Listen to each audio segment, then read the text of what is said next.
y los casos de feminicidio. El 60% de los casos de feminicidio se cometen en la casa de la víctima, del agresor o de algún familiar, es decir, es un delito que por lo general se produce a puerta cerrada. Estamos en este momento con la doctora Diana Portal, comisionada de la Adjuntía para los Derechos de la Mujer de la Defensoría del Pueblo. Doctora Portal, buenas tardes, bienvenida a la Agencia en Día. Buenas tardes, muchas gracias por la oportunidad para compartir los hallazgos del informe justamente sobre el feminicidio. Hemos tenido en estas semanas toda esta campaña, No te calles, precisamente que impulsó el Ministerio de la Mujer y Poblaciones Vulnerables para ponerle freno a la violencia contra la mujer. En ese contexto de violencia, que tiene muchas dimensiones, muchos vectores, está el problema del feminicidio. Algunas cifras, doctora Portal, para tener claridad de qué es lo que estamos hablando. Sí, cómo no. Solo para poner en contexto, porque además cabe señalar que las cifras son recientes, son a partir del año 2009, en donde ya se empieza en un marco más sudamericano, latinoamericano, a identificar esta problemática como un nombre propio.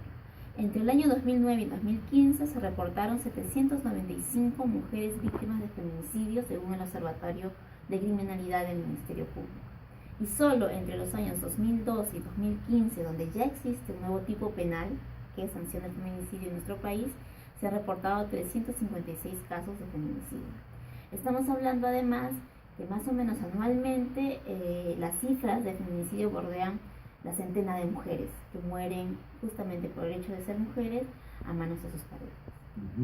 ¿Qué hallazgos principales presenta este informe de la Defensoría sobre el feminicidio?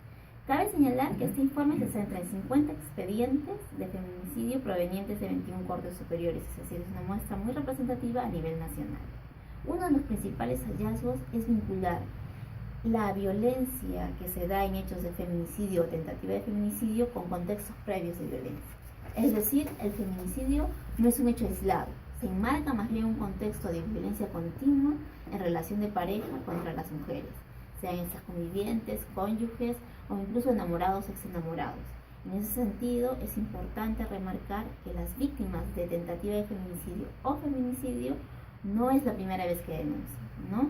Tenemos, por ejemplo, que un 33% de víctimas de tentativa de feminicidio denunciaron hechos previos de violencia formalmente.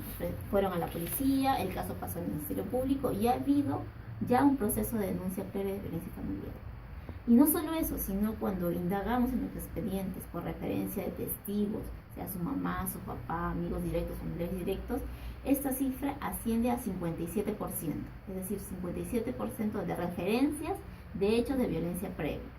Eso en el tema de tentativa. En el aspecto de feminicidio, existen 7 casos de los 29 que tuvimos, es decir, el 24% de ellos en donde las víctimas habían denunciado. Y este dato asciende a un 69% de hechos o referencias de testigos sobre hechos previos también de violencia. Es decir, 24% de las víctimas de feminicidio en nuestro informe, que han sido un total de 50, han tenido denuncias previas de violencia familiar. El hallazgo principal es que las víctimas sí acuden al sistema de justicia a denunciar estos hechos y lamentablemente la respuesta del sistema de justicia, de administración de justicia, ya sea por medidas de protección inadecuada, ya sea por el retardo en la respuesta, no está llegando efectivamente a prevenir que estas denuncias finalmente se conviertan en casos lamentables de feminicidio. Estamos hablando de vidas que pudieron haberse salvado, ¿no? Así Con una acción más inmediata en parte de las autoridades. ¿Qué sugerencias trae? Junto con este diagnóstico, por cierto, y estos hallazgos, ¿qué sugerencias trae el informe de la Defensoría del Pueblo?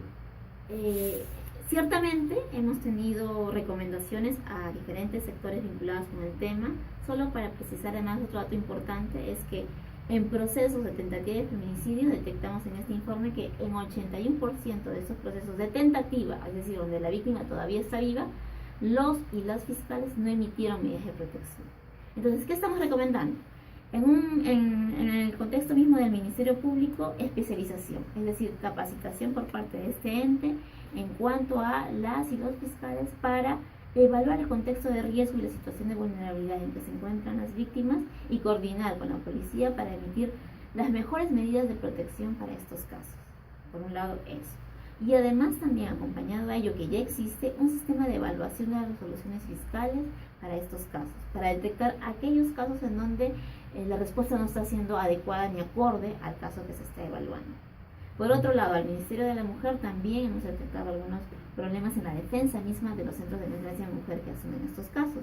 En ese sentido también estamos recomendando la capacitación y especialización. Otra recomendación importante para el Ministerio Público y el Poder Judicial que ha hecho la Defensoría del Pueblo es la creación de fiscalías y juzgados especializados penales, ambos, juzgados penales, fiscalías penales, en la atención de casos de violencia contra las mujeres. Y también señalar, César, que hay una experiencia también positiva, no todo es negativo en nuestro informe, estamos destacando aquellas resoluciones positivas. Una de ellas es la experiencia del Observatorio de Criminalidad en coordinación con la Unidad de Atención a Víctimas y Testigos, que ha creado un sistema de alertas, es decir, ellos están detectando aquellos casos de víctimas que denuncian en más de 2 o 3 oportunidades para identificar a estas víctimas y en coordinación con esta Unidad de Protección a Víctimas y Testigos, en coordinación con las fiscalías penales, ir a las viviendas incluso de las víctimas para saber el estado actual. Entonces estamos recomendando que el Ministerio Público y además que el Ministerio de Economía y Finanzas brinde presupuesto para fortalecer esta iniciativa de esta entidad, ¿no?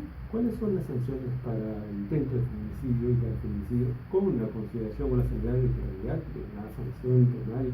Puede ser todo lo que se quiere, pero lo ideal sería proteger la vida de las personas antes de que ocurra y lleguemos a esos extremos. ¿Cuáles son las sanciones? Así es.